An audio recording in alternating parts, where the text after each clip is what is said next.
Most homeowners don't think about their sewer line until there's a problem. Why is the sewer line one of the most overlooked systems in the home?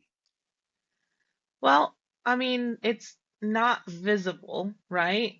Like, so first of all, people don't necessarily realize when you get a home and you get a home inspection, they're not, as a standard part of the package, going to look at your sewer line. That Mm. requires a camera that most home inspectors don't have, and so it's an additional service. And the home inspection is like a visual look at everything. And because the sewer line is not visible, they can't inspect it without a camera. So unless it's doing something, it's also a very like static system. Like the actual part of your home that comprises the sewer system, it's not moving, it's just sitting there. And as long as it doesn't clog, like nobody's paying attention to it. It just functions. I feel like I need you to define static. Does that mean not sitting, like not It moving? means It it's just not sits? moving. Yeah, it just sits there. The pipes just sit there. They don't have there's no moving parts to them. It's not like a toilet where you've got like a valve and a flapper. It's not like uh it's not like an HVAC system where the furnace or the AC is turning on every once in a while, right? Like there's no motorized components, there's no nothing's moving. It's just sitting there. Just pipes. Well, then what are the first signs that a homeowner may have a problem with their main sewer line? Um, you'll get gurgling noises. Like people will tell us that their toilet was gurgling. Maybe you notice your bathtub is draining slower. You might get sewer gas smell in weird places in the house. And obviously, if you Like, have, I was gonna say, like rotten egg smell coming up through the house? yeah, you get rotten egg smell. Just like Mm. Yeah, just like bathroom smells basically, right? But at weird times, like you'll get it and nobody was touching anything, right? Or let's say basement and you have a floor drain down there. You might not see the water, but maybe you'll get like little bits of toilet paper that are on the outside, right? Because it'll back up when it's being used, but it slowly drains out. And so you never actually see the backup, but there will be a little bit of evidence that's left around the floor drain. Okay. So, ew. This is not my favorite topic, if you can't tell. Like, There's I know I'm nobody's the one who favorite was like, topic. this is the topic we should do, but now I'm sitting here thinking about the Well, it's the it's a clean good thing out it's in an my after basement. lunch topic, not a before lunch topic, right? Yeah. Yeah, well, I technically haven't eaten lunch yet, so Hmm, it's mostly because I ate breakfast at like 11. I was you doing had to good have today on brunch. the food situation, okay? So why do homeowners sometimes hear that gurgling or bubbling sound from their drains? What is causing Yes. that? So a gurgling noise just means that somehow the venting is not allowing air in. So maybe your drain is going really slow and the vent, so what a vent does is have you ever done the thing where you have a bottle of water and like you swirl it around and then you dump it and it goes out really, really fast? Like a tornado? Yeah. Do you know Yeah, why it goes out super fast? because there's nothing in the eye of the tornado. Yeah, so it can let the air in, right? Otherwise, you turn a bottle upside down and it does a glug, glug, glug, and you can see the bubbles of air coming up through, right? That's because Hmm. the outlet of the bottle is completely taken up by water, and then every time it like needs to breathe, it'll just kind of like gasp a little bit of air in, but it drains much slower because if you can provide a way for air to enter the system, then the water just goes. There's nothing holding the water back. That's I what feel like that's what the that's you what, huh? feel.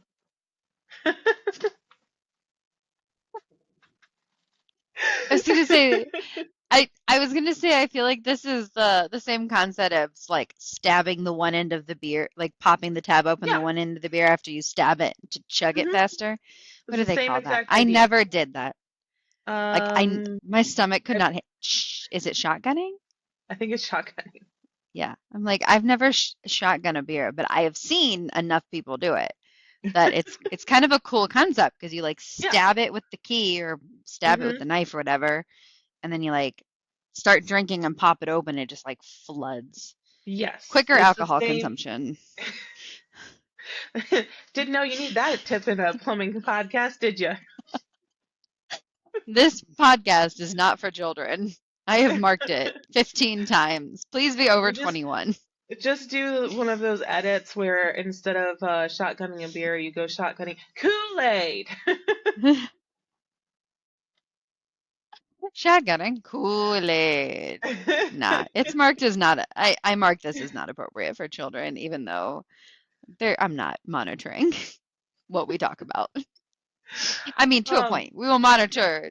Look, we're not going to go talk about HVAC systems. This is a plumbing podcast, Shotgunning beers, kosher. HVAC systems, not kosher. not kosher. Um, Okay, so you were so talking about venting. Why is yes, venting important? because the system needs to breathe. You need to let air in to let the water to flow out, right? And when you've got a Hmm. slow drain, what happens is it backs up and it'll seal it off so you can't get that air in. Oh, so So one of the things you so have to the do, clog is in the venting? no, the clog's not necessarily in the venting. It can be past the venting. So here's an example. At some point, we're going to get a whiteboard involved in this. But basically, imagine a pipe that's horizontal, right? And it's got a little bit of slope on Yes. it. And the water is like, basically, the water level is kind of like this inside of the pipe. It's not, it's like the Hmm. pipe is down, right? But the water, as it flows out, it takes up more and more of the pipe. And what Yeah. happens is because it's backed up and it's slow, the water has nowhere to go. And so it'll seal off where the air is supposed to be coming in over the top of that horizontal pipe. Yeah. And that's when you get the glugging. And it'll gasp for air a little bit until the water level goes low enough, and then you won't get that glugging noise anymore. The next question that I feel like Uh-huh. homeowners really need to know is why does a toilet shower sink backing up sometimes mean that the problem is bigger than just that one fixture? And kind of how do you know? Um, this is one of those things where it's like every home is unique. And so you kind of have to go there and like really what you're doing when you're diagnosing a drain is you're kind of mentally mapping out the system of where the pipes are probably connecting. And you're just kind of based off of experience determining where the most likely place is in that system that Yeah. is going to have an extra restriction, right? Hmm. So a lot of times if you've got a toilet that is backing up, um, you might not necessarily notice the sink because the sink's not as much water, right? When you flush Hmm. the toilet, you've got a few gallons of water that are going through the system very quickly. Um, Whereas the sink, it's a however much water can go through that faucet. So the So like a volume is very, gallon a very minute. different. Yeah, a gallon per minute on some of the more um, flow restricted aerators, right?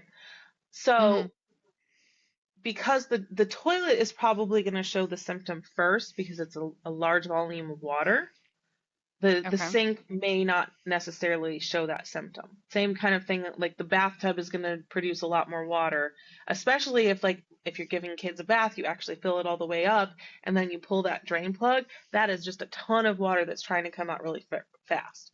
So if you're actually using Wow. the bathtub as a bath, you that might be the first place that the symptom shows up. But then Well, you'll I have other situations like, well, maybe your bathroom configuration is a little bit goofy. The toilet doesn't tie in very quickly to the sink. And so the toilet is actually, it's an isolated problem. So it Okay. could be either depending on the layout of your house. Hmm, interesting. I'm thinking about how in my house there's currently a 3D printed spider down my bathroom drain that is restricting flow, and it drains slowly, I bet and that's it a is great going hair to catcher live too. there. It's gonna live there Yeah. until I have to deal with it. These are even plumbers make fantastic choices about their own homes. It's all a balancing act, right? Like sometimes you put the money towards the HVAC, sometimes you put it towards the plumbing, sometimes you put it towards the roof. I Resources. would prefer to put it towards the kitchen Yeah. or the floors or something that's aesthetically pleasing than the inside of this house. Ah! What's the difference between a drain clog and a main sewer line clog? Hmm. Typically, when we're talking about a drain clog, we're talking about a branch line. So it's going to be serving like one or just a few fixtures. An example would be the bathroom group that we were just talking about. That is going to have its own branch line that then joins into the main. Hmm. Your kitchen has a drain line. That's a branch. Um, you're going to have probably one for like your washing machine.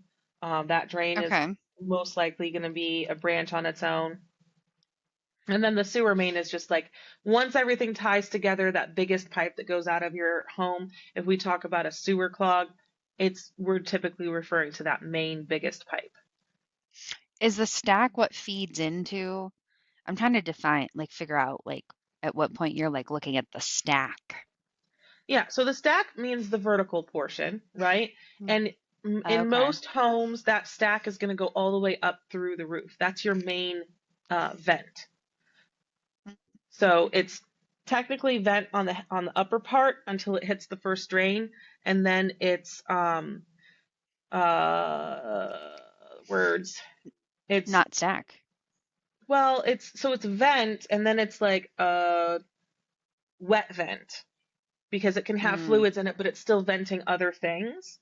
And then when it gets below like the level where everything is joined into it, then it's basically just drain. okay. But that main So, stack, the reason they call it a stack is because it's like everything like piled on top and it goes all the way out. It's vertical. mm. so, so we've got our branch lines and they're going into our stack, which is the vertical Hmm. portion. And the stack has Hmm. the vent on top. I'm Hmm. now drawing a tree in my head. Hmm. And It's then a lot what it looks basically, like. and then the stack turns into the main drain, which Hmm. is sloped out to the out to the city sewer. Yes.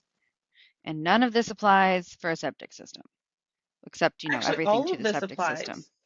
Yeah, all of this applies to a septic system. The only difference about a city sewer home and a septic home is where Hmm. the waste ends up. Oh, okay. The septic just meaning the big pit in the back of your yard versus like the Yep. city water treatment facility. Yep.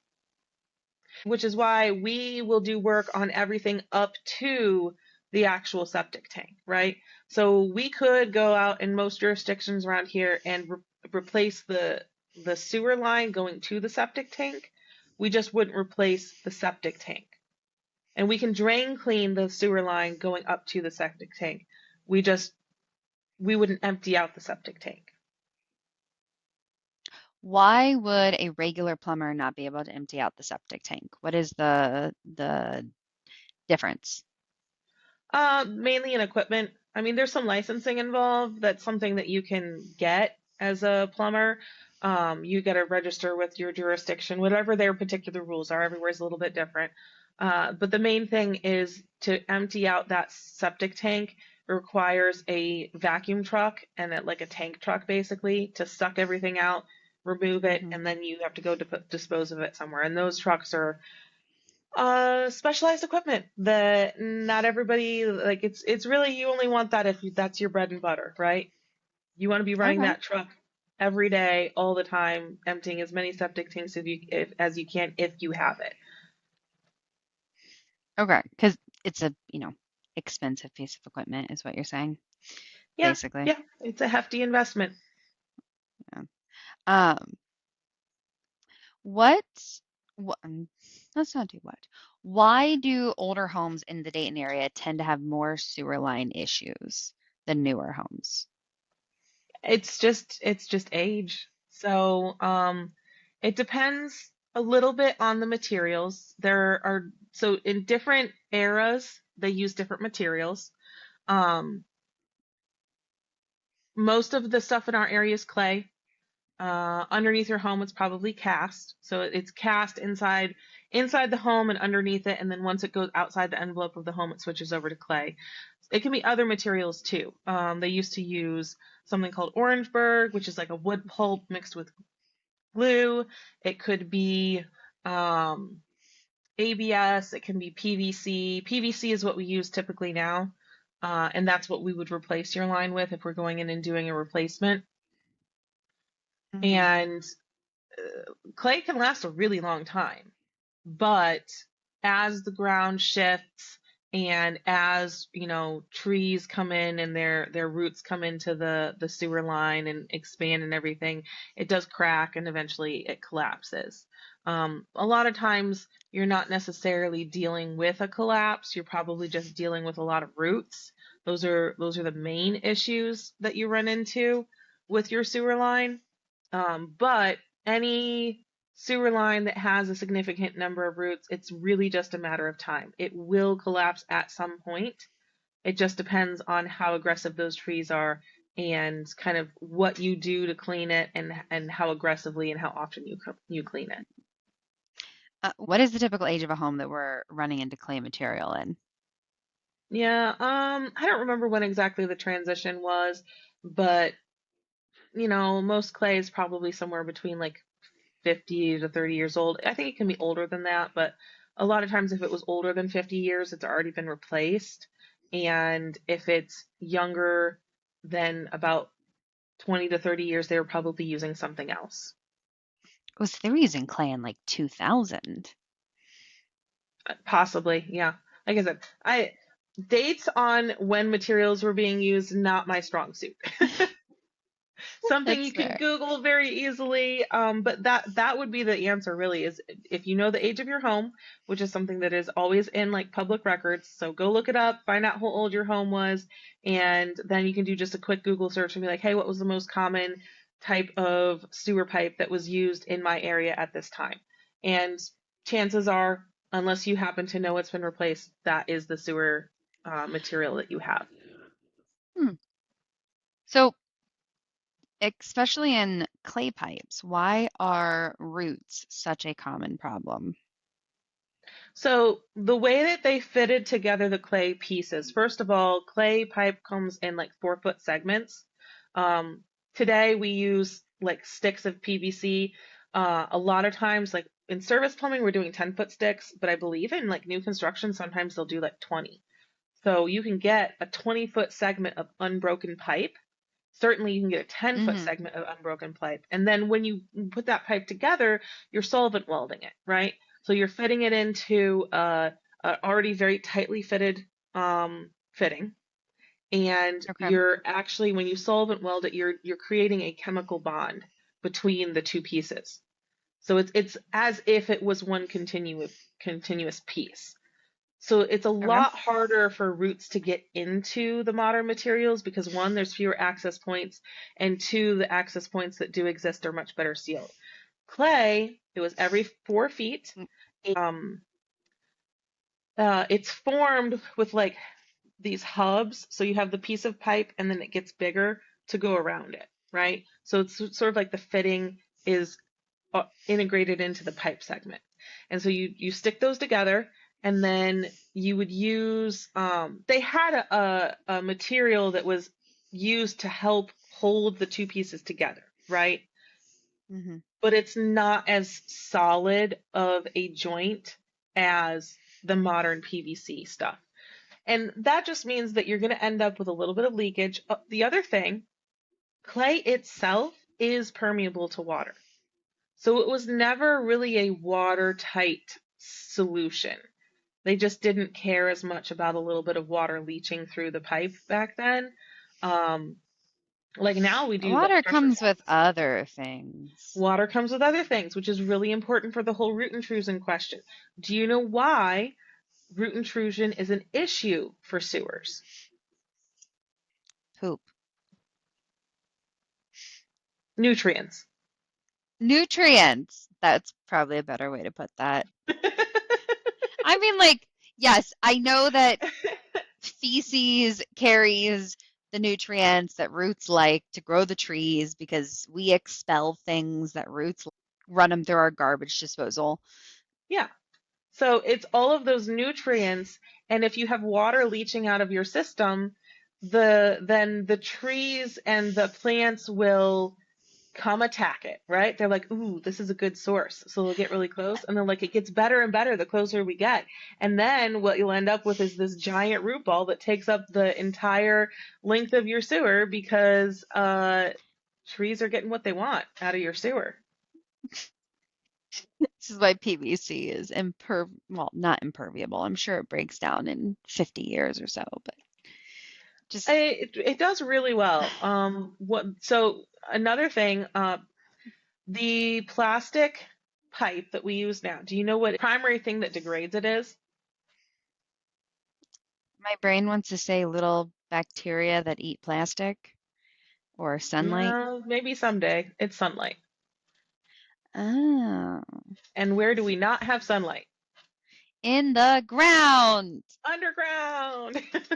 So Gold it actually it's a star. great application for it, right? Because it's not Yeah. going to get that degradation from UV, and it is susceptible to ground shifting. But if you bed it well and, don't have heavy equipment running over your yard all the time, the likelihood is that it's going to be in great shape for many years to come. You stated that it would be shifting. So besides roots, what are other major reasons that a sewer line can just fail? Well, I don't know if I would call this a major reason, but it does kind of show what can happen. Sinkholes. They do happen. They can exist. And basically, it's like if the ground underneath your sewer is suddenly not ground, your sewer's not going to have a good time. I thought you were gonna say like bellies where grease filled Yeah, up, and you're but like immediately quicksand. well, no, not quicksand necessarily, but like sinkholes can show up like anywhere, right? And if you have a sinkhole in your yard and your sewer was running through that area, it's not going to be held up by anything anymore. But it's the same concept, right? Sinkholes are the Sewer. extreme version of the ground shifting. It Okay. happens at much lower levels too, right? And you're right, bellies are a part of that. So if the ground shifts, you may end up with a belly, which just basically means instead of having a nice straight, gently sloped pipe, you end up with something that looks like this. And water and other material is going to gather in that point and slow everything else down. So when you have a belly, um, there's there's no other way to fix it besides digging that point up and replacing it. Some of them are very small bellies. You don't really need to worry about them. They will maybe eventually turn into something bigger. We can never give you a timeline on that because we don't know. It just depends. Depends on what is in your ground and what conditions there are around it. It depends on whether or not you drive a tractor over it. I don't know. That does affect it. And if What you about drive like, heavy enough equipment over it, you can straight up like crack it. ooh, like a PVC pipe? Underground, even 4 or 5 feet down, you get a heavy. That's not something that's common, but you get a heavy enough piece of Yeah. equipment over it, and it can actually crack it. I mean, we have enough farmland in the Dayton area that Mhm.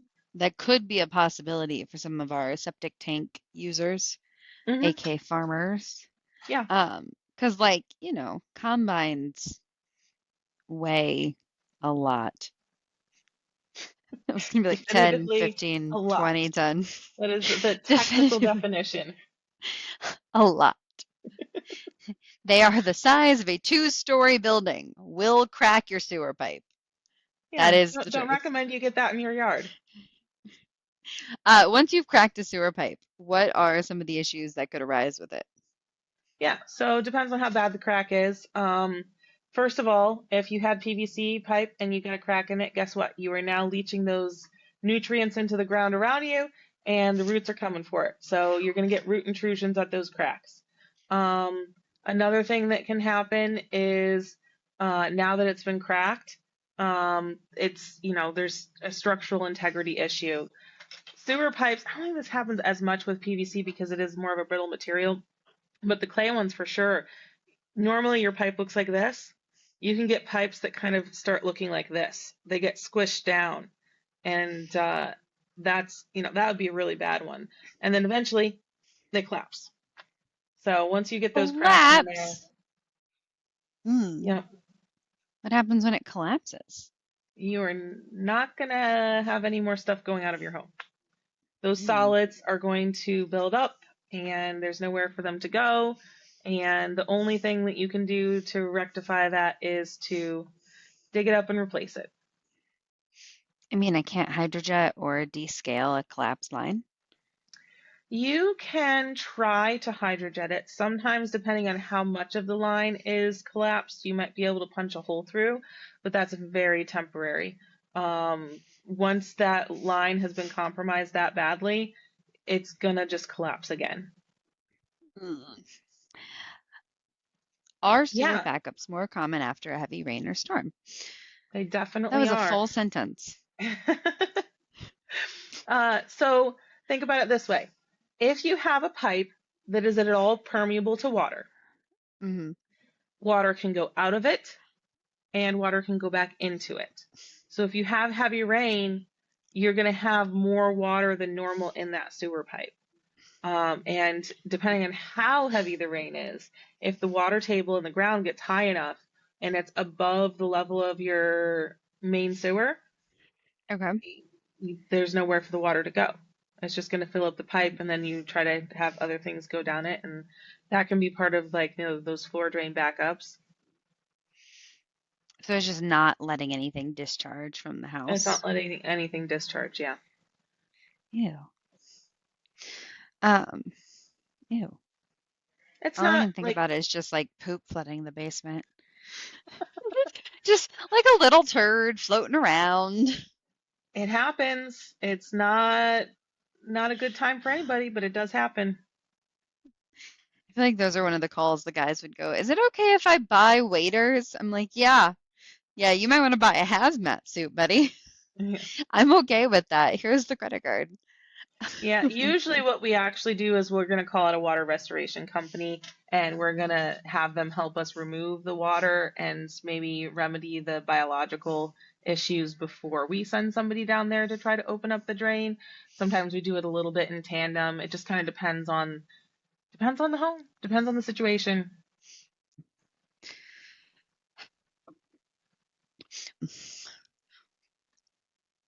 When should a homeowner consider getting a sewer camera inspection? They should consider it any time that they are about to purchase a home, uh, Okay. so that they can find out, is this something that's going to be need to be addressed, relatively soon.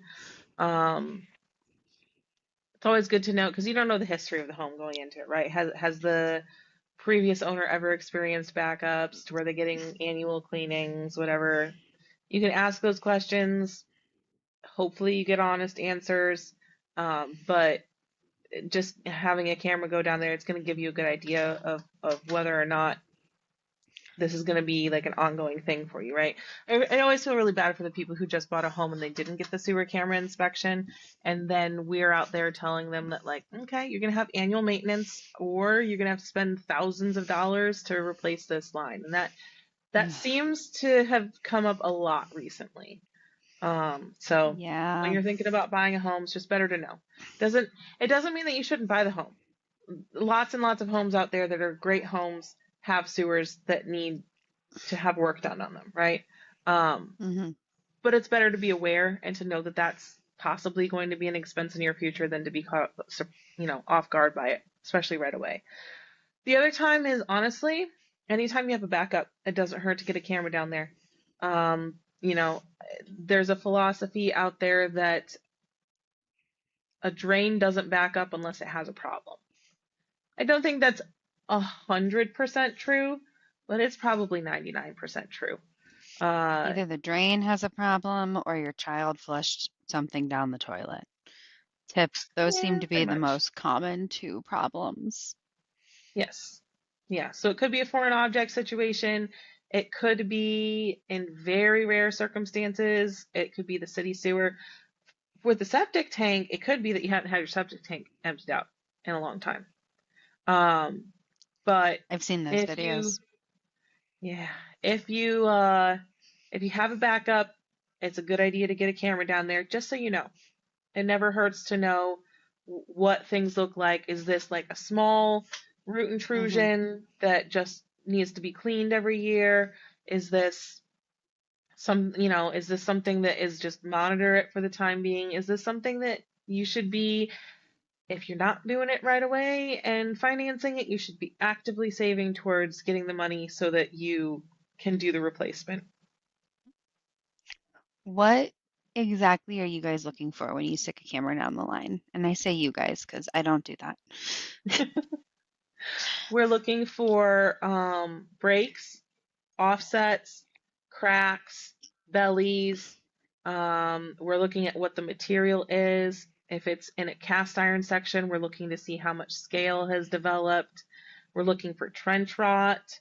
Um, Mhm. just anything that indicates a compromised pipe, basically. If a homeowner keeps having sewer backups, how do they know whether to repair the line or replace it? The camera is going to be the biggest tool there. But another thing is outside of the actual condition of the pipe, Hmm. do you want to keep doing the maintenance and spending, a few hundred, multiple hundreds of dollars every 3, 6, 12 months? Or do you want to pay to have the sewer line replaced or the drain line replaced and then just you don't have to worry about it, right? Maybe you end up with a finance payment on it, but at least that's regular and you know what it is. And Yeah. you won't have to be worried, when was the last time I got that drain cleaned? Do I need to do another maintenance cleaning, right? Like you can just, you know that it's operating, it's been replaced, all the sidewall is smooth, no scale from cast iron, no breaks from clay, and no root intrusions because we sealed all that out. Hmm. Sometimes the peace of mind is worth the project. What are what are factors that you guys take into consideration when when talking about whether or not you could successfully like spot repair something, or if you're just like, we are now recommending that you replace this entire thing? Like, what type of, not you guys, plumbers, like, what are plumbers taking into consideration when determining if you can spot repair a sewer line or if you just need to replace the entire thing? Yeah, the overall condition of the line, sometimes the type of defect. So if it is a belly that goes for a long time, sometimes you Hmm. can't correct that pitch throughout the whole line by just doing a spot repair. Okay. That's not, I wouldn't say that's super common, but that is a consideration. Sometimes you just can't repair only part of it. Um, and then, maybe it's the location of the defects, right? You have a defect up towards the house and then you have another one out towards the street. Like, yeah, you could technically spot repair both of those, but it's going to be more cost effective and you're going to end up with a better result to just replace the whole thing. Another thing to consider is what's the life or what's the age of the sewer line. If it's 50, 60 years old and there's a section that's already bad, you might not have very much time until the rest of it is bad. So the age of it, the visual uh, characteristics, where exactly the defects are, and the overall system, kind of the placement of it. Sometimes the size too. Like, for instance, some sewer lines are only like 20, 25 feet long. There are others that are like over 100 or 200 feet. So something that's really long makes sense to try to spot repair. But if it's only 25 feet to begin with, you're going to be spending more than half the cost to replace it just doing the spot repair. That is absolutely fair. When would you recommend, let me rephrase that. What is pipelining? Mm.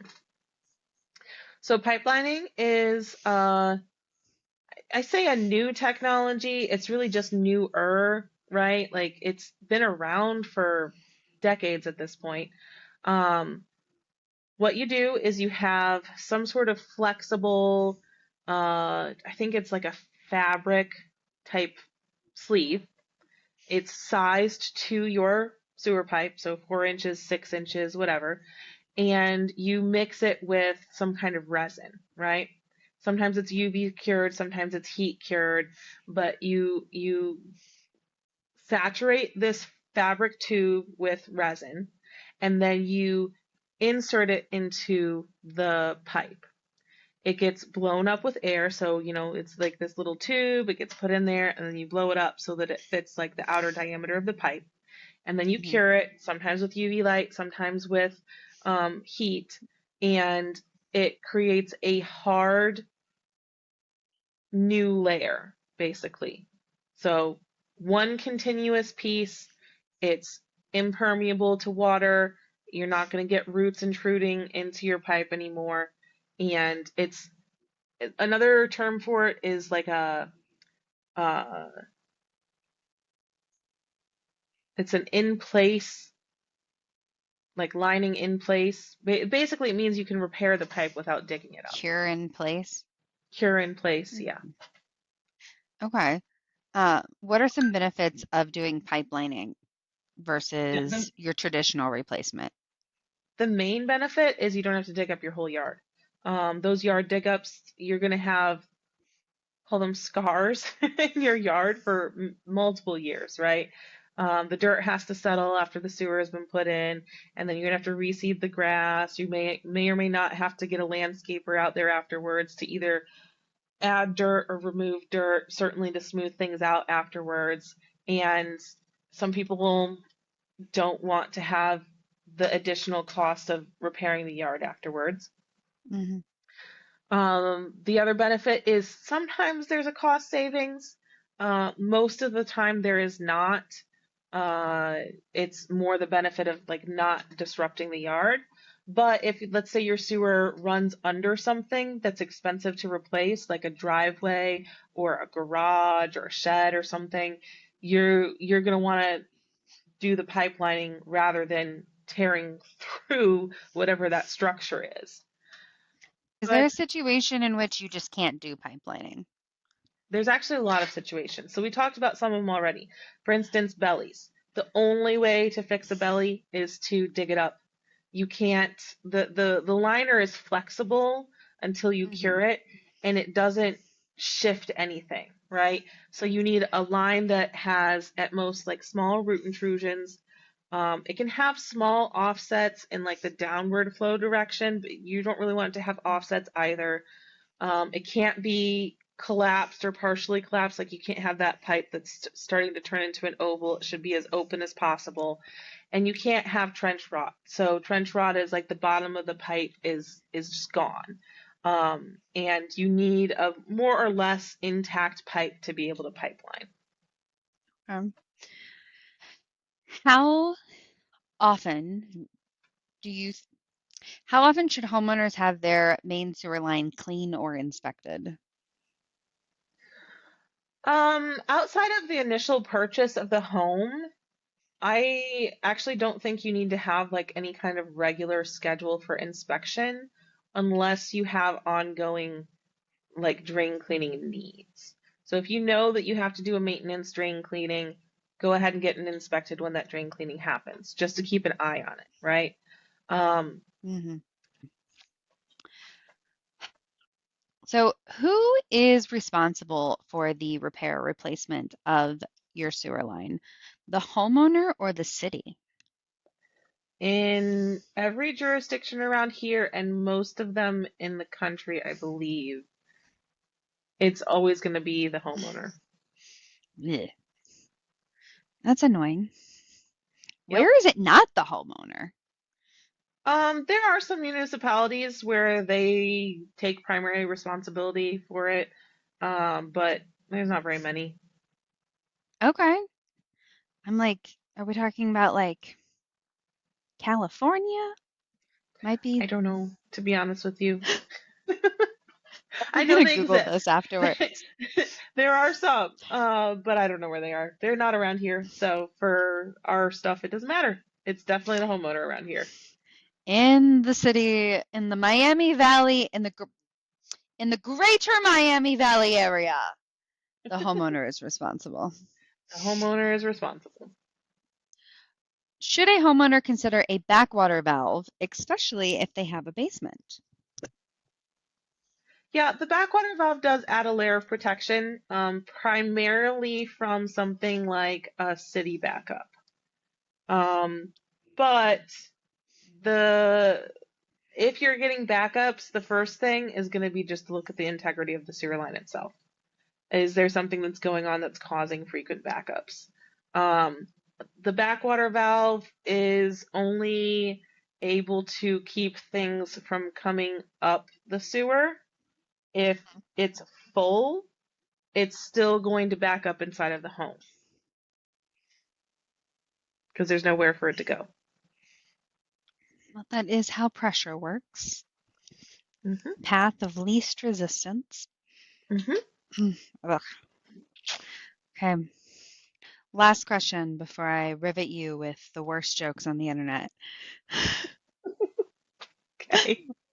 What is one thing that every homeowner can do today to avoid a major sewer line disaster? Just get it inspected. Ooh, If you've never had a camera down there, have somebody come put some eyes on it.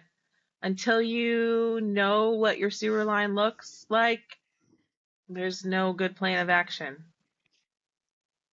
I'm hoping mine is PVC. Probably. It's a late 80s, early 90s house. Like, Yeah, I I got mean a really high chance. Yeah, PVC definitely existed. Definitely.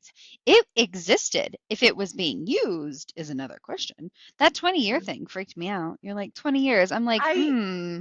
I told you the dates on this one is not my strong suit, right? I just know that like at a certain point they transitioned from clay and cast and they started using PVC. It was a while ago. At some point, they stopped being. Okay, let's see if we can do like a couple of these jokes. Ready for these terrible jokes? I'm ready. The first one's always the best one, and I wait and I like to skip it because I'm like, ugh.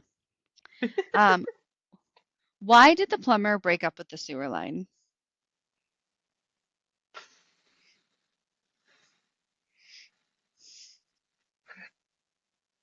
I want to say it's going to be something about a backup, but I Because don't the know. relationship was going down the drain. These are all terrible. Uh,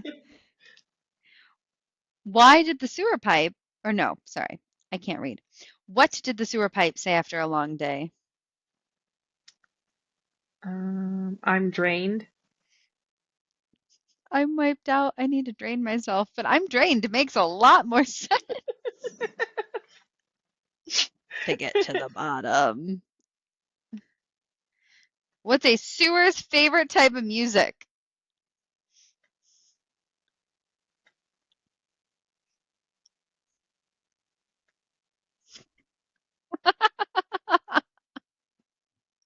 I don't know, but I'm going to go with heavy metal. Anything with a good flow. Anything with a good flow.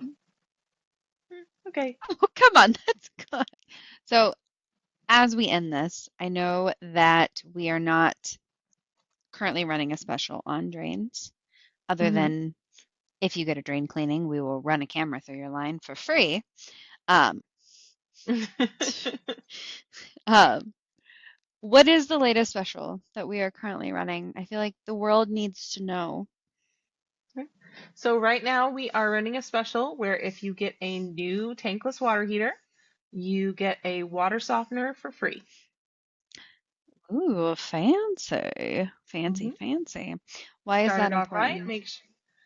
Make sure you that tankless water heater lasts for as long as possible. We know that we Mhm. have hard water in Dayton, and you should have a water softener. So get a tankless water heater, have endless hot water, and we'll make sure it lasts for as long as possible. I will say I specifically remember it saying, remember the uh, report that I read saying that a water hardness 7 or higher would damage a water heater. 7 or higher is going to cause like a tanked water heater. The anode rod is going to go out faster. Hmm. So and we everywhere here, even the traded stuff from the municipalities is probably higher than 7. Okay. What is the value of that water softener? The value of the water softener is about 3 grand. Okay. So you're getting some good value there, and you're gonna make your tankless last longer. Um, okay. So I mean that seems like a great deal. Yeah. I'm not just saying that because I work here. I'm saying that because I want to take advantage of it. You don't want to know Sorry, what I you paid. both already have a tankless water Mhm. heater and a softener, so Ah, shucks. You know who doesn't? You. I have a tankless water heater. I just have a softener. Episode 100, us installing a softener in your home. Yeah. No, All the seriously though, way I to think episode 100. if we get 100,000 followers, I 110% want to do that as a celebration. Okay. So we're gonna tie fixing my house on camera to subscriber goals. Yes, Make us prove we absolutely. know how to do plumbing and subscribe. Subscribe, follow, like, comment, tag your friends, tell them to subscribe if you'd like to see two ladies install a water softener on camera. We will make it even easier. What is something smaller in your house that's plumbing that needs upgraded? Um, Smaller? Smaller. I'll have to think about it. I can put together a list. If you want a list of plumbing projects tied to subscriber goals that we will perform on camera, I can come up with a list. I do. We are currently at 27 subscribers. So Okay, big honestly, I'm number. shocked it's even I 27. know. What? I was also shocked by this number. Um, we're a plumbing company. I was thinking like if we made the first one like 500, like watch us install a 500 faucet subscribers? on camera. Watch us install something small on camera at 500, and then like 1,000, and then like 5,000, and then like they Okay. get bigger and You, bigger. you tell me what the goals are going to be. I will come up with a list of plumbing projects. Okay. 1 million, and we will replace somebody's sewer line. We will be in the trenches. It will happen. All the boys will be standing around with cameras, wondering what the hell we got ourselves into. It would actually be really entertaining because every time I'm on a job site, I like try to do something small and just Hmm. manual labor, like Hmm. move a bag of rocks or Hmm. carry a tool or here's a piece of pipe to hand you. And they're always like, no, no, no, let me do it. And I'm like, oh, you are so gentlemanly. I bench more than that bag, dude. You're so gentlemanly. I love it. Thank you for being so gentlemanly. Yeah. It's so entertaining. Okay, that's the goal. If we hit 1 million subscribers, we will replace somebody's sewer line in the city of Dayton on the house. And I we love will how be the you're ones like, to do the work. yeah, us. The two Hey, of look. us will do the work. Uh, if we somehow are making money off of the podcast itself, which I Okay. do not ever expect to be the case, okay? But if somehow or we are making money off of the podcast itself, yes, we will definitely on the Mhm. house, somebody will get a free sewer replacement. We In will the Dayton raffle it off area. in the Dayton area. Yeah. Okay. There's our goal. You know the internet can be mean, right? You know this Yeah, could happen in like 12 months. okay. That's why I Just said you and me. the podcast has to make money, and then I will replace somebody's sewer line for free. Sometime I've looked at the metrics of what that takes. It's not a million subscribers, by the way. No, I'm not saying so. Rather, let's put it this way. If somehow the podcast makes enough money to pay for a sewer line replacement, the money will Hmm. go to somebody's free sewer line. How's that? Okay, so in what time frame does it have to make it? Like a month? 6 months? Oh, there's no time frame. The oh, you mean as a like a ongoing? No, honestly, at some point we get money from the podcast that the as soon as it equivalent is equivalent to the sewer line replacement, we'll do it for somebody. The podcast will pay for Okay. it. You got to give me a monetary number here, girl, because I've seen sewer line replacements quoted anywhere from 15 to 47,000. Mm, well, I mean, let's say 25? 25,000. Yeah, twenty-five Eh. thousand dollars just to be safe. Okay. Somehow $25,000. the podcast Hmm. brings in $25,000. We will give away a free sewer line to somebody in Dayton. And then Alexis is going to start skimming money off the top. No, We will even post the books on that, right? that Be would be very funny. transparent. Right? Oh my gosh. Okay. Well, with that, we are going to wrap this dirty situation up. And I hope you guys all stay sweet.